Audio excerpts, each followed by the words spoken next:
Bir savaşta herhangi bir taraf için en can sıkıcı gelişme beklenmedik cephelerin açılmasıdır. Aynı anda 20 farklı düşmana karşı savaşmayı başarabilen bir ordu bile 21. düşmanda afallar.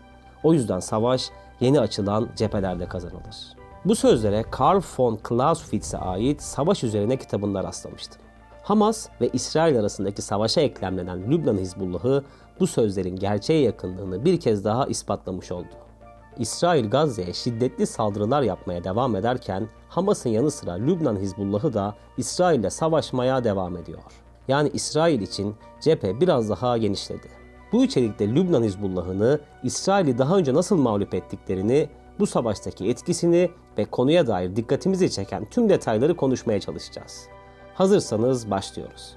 Yalnız başlamadan önce size benim için önemli bir konudan bahsetmek istiyorum.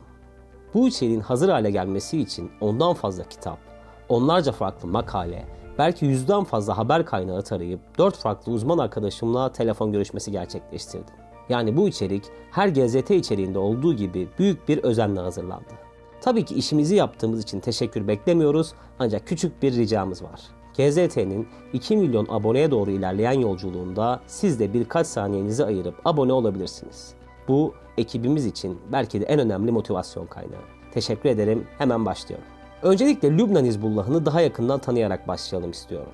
Lübnan Hizbullah'ı için girişte Lübnan'ın en etkin siyasi aktörü ve askeri gücü olduğunu söyleyerek başlayabiliriz.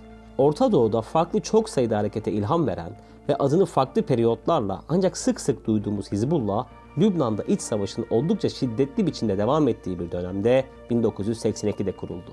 Örgütün ilk yılları müthiş bir gizlilik içerisinde geçti. Hatta kuruluşunu 3 yıl sonra ilan etmek zorunda kaldılar. O dönem Lübnan'da aktif durumda olan bir rakipleri vardı. Emel. Onlarla aynı toplumsal tabana yani Şiilere hitap ediyorlardı.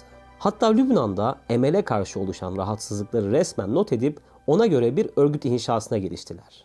Böylesi bir ortamda Emel'in içinden kopan Hüseyin el-Musavi, İbrahim Amine ve Hasan Nasrallah Lübnan Hizbullah'ını kurdu. İsmi Allah'ın partisi anlamına geliyor.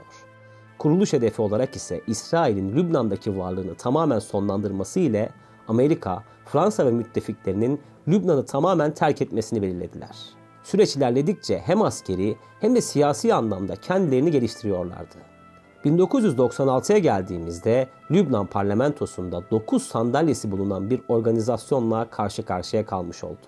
Ve evet, artık Lübnan Hizbullah'ının İsrail'e karşı saldırıları başlayabilirdi. 1982'de işgal ettiği Lübnan'dan 1985'te geri çekilme planı ilan eden İsrail'in çekilmesi 2000 yılını buldu.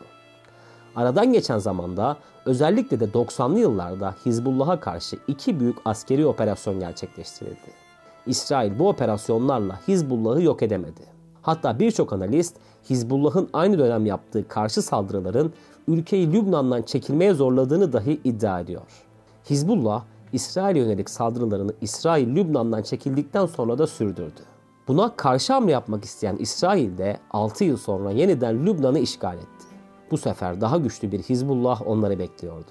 Yaklaşık bir ay süren askeri operasyonda İsrail 119 askerini kaybetti, 1244 askeri ise yaralandı. İsrail'e Lübnan'dan atılan roketler sonucu 43 İsrailli sivil hayatını kaybederken 1384 sivil de yaralandı. Hizbullah'ın kayıpları daha ağırdı ancak netice örgüt için tam bir zaferdi. Bu zaferin ardından Hizbullah'ın genel sekreteri Hasan Nasrallah, Şii olmasına ve İran'la ilişkilerine karşın Sünni Arap dünyasının bile en popüler figürlerinden biri oldu. Yani İsrail beklentiler ve gerçekleşenler üzerinden söylüyorum bu savaşı kaybetmişti. Yine birçok farklı savaş uzmanı Hizbullah'ın İsrail'e yaşattıklarının İsrail için en çarpıcı olumsuzluklardan biri olduğunu net biçimde söylemeye devam ediyor. Lübnan Hizbullah'ının İsrail'le olan ilişkisini Hamas-İsrail ilişkisine benzetebiliriz. Her iki denklemde de her iki taraf birbirini net düşman olarak tanımlıyor.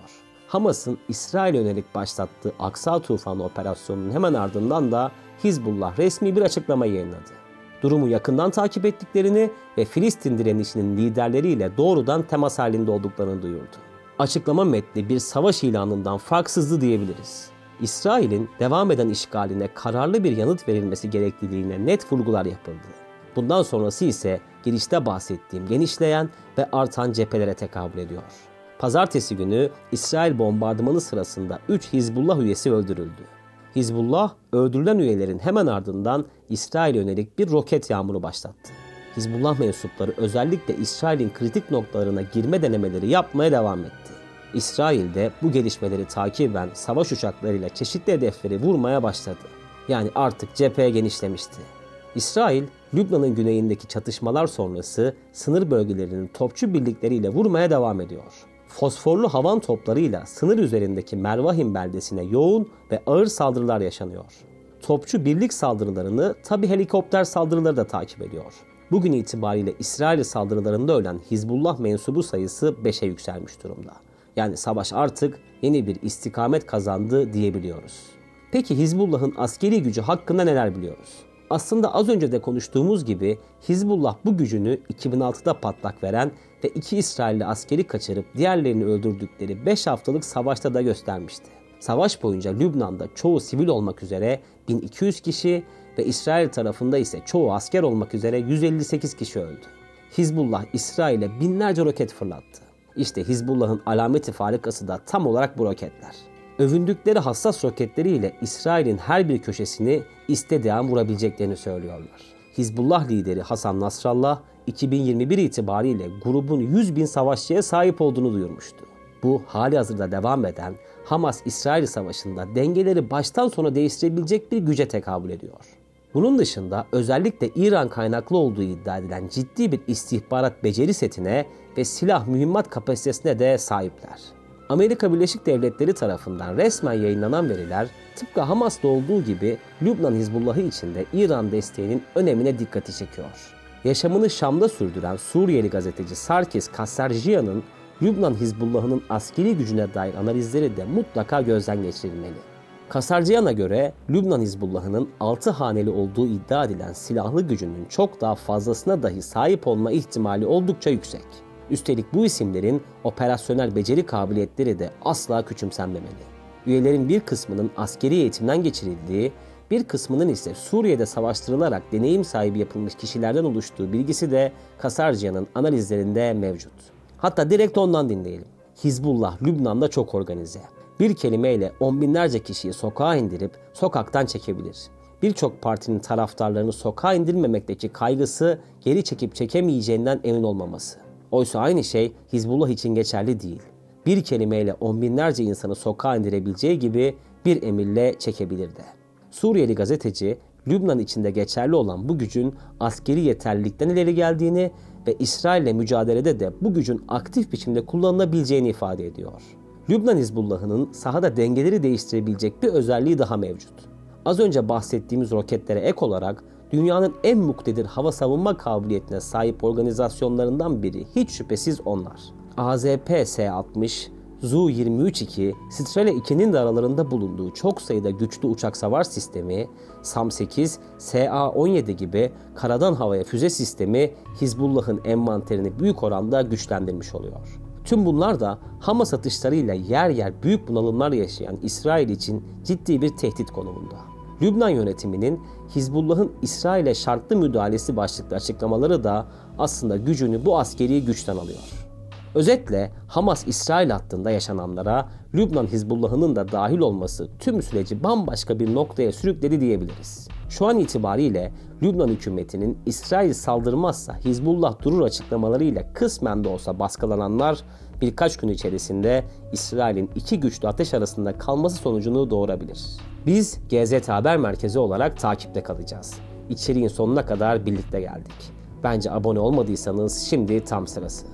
Ben Nazif Menteş, izlediğiniz için teşekkür ederim.